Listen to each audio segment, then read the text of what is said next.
It's not hard to capture the attention of a Cancer woman. They can come across as very, very, strong in their personality. Sometimes they can be very loud, very excited, especially if they feel comfortable. To really lock onto a Cancer woman, you have to connect to the strings that run deep down her spiritual beliefs, her energetic beliefs. You got to get up into a mental. That's how you get a Cancer woman. They can be entertained by what most humans are entertained by, the flesh, fun times. All those things are valid things to get anyone attached. The thing with the Cancer woman that maybe most don't understand and they don't take time to explain about themselves is that a Cancer woman gets bored very easily and they can't stay in one place for too long. So, mentally, this happens when they are not being served, when they are not being given attention, especially in a space that there's a higher probability of them being like a student than trying to be too loud, especially their spirituality, especially their, intuition. Now, it's a subject matter that most cancers don't want to get into because to get into your intuition means you must get into your vulnerability. And some cancers, they will call themselves intuitive, but they know there's a level that they can't reach, especially if you ask them, can they meditate? And most of them struggle to meditate. And then I'll say, this is exactly what I mean. There's only a percentage of intuition you're using, but you're not really unpacking it. Now, that aspect, if you are a partner or you're trying to court a Cancer woman, if you can entertain and massage that area just like you can, maybe advertise that you can massage. They love massages, massaging their back, massaging their feet.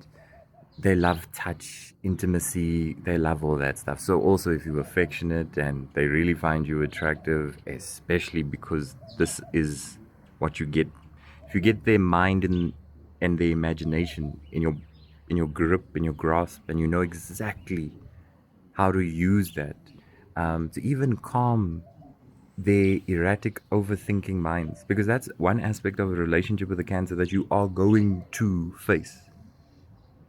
You are going to sit with a Cancer who is overthinking and literally overcomplicates something, and it's all stuck here. Oh, you must sit back, you must just pop the Cancer's balloon, but you gotta be so divinely masculine, divinely masculine. And if they know you come from a deep place, which has given them a reference of safety before, when they go through an argumentative, erratic moment, which is normal Cancer, don't feel bad about doing that, those who are Cancer women. But if you are a partner to a Cancer, a husband, a mother, any relate, when you see that happen, you just gotta hold the Cancer man and just like let them come down into their bodies again, lead them into play and tell them, let's face this another day. But when you attack a Cancer and you think you can challenge her masculine, you're going down the wrong route. If you challenge the masculine or you're just submissive to the masculine, you're going down the wrong route. You have to go above polarity, which is why I say this is how deep they are, which is why they're so attracted to those who are so sapiosexual. But this is only Cancers who are a little bit older. I won't lie, you rarely find a Cancer in their 20s or their 30s wanting a sapiosexual. They're still very much in tune with their ego at this point in time. So maybe by 35 they're loosening up in their minds, but not really under 35. This is not their priority. They don't know it's important yet because life hasn't kicked their asses yet. So when life does the kicking asses, and they will have a relationship with life to know that, hey, something isn't right. I think I'm making the same mistake. And Cancer women have a retrospective way of analyzing their life. That is why some of them have a tendency to throw a fishing line back at certain exes because they recognize in retrospect that maybe this was a stability, maybe there was genuinely a connection, and they have assessed that, yeah, maybe at that point in time in their lives they weren't ready for you. So keep this in mind because this is an alternative way that Cancers also come back.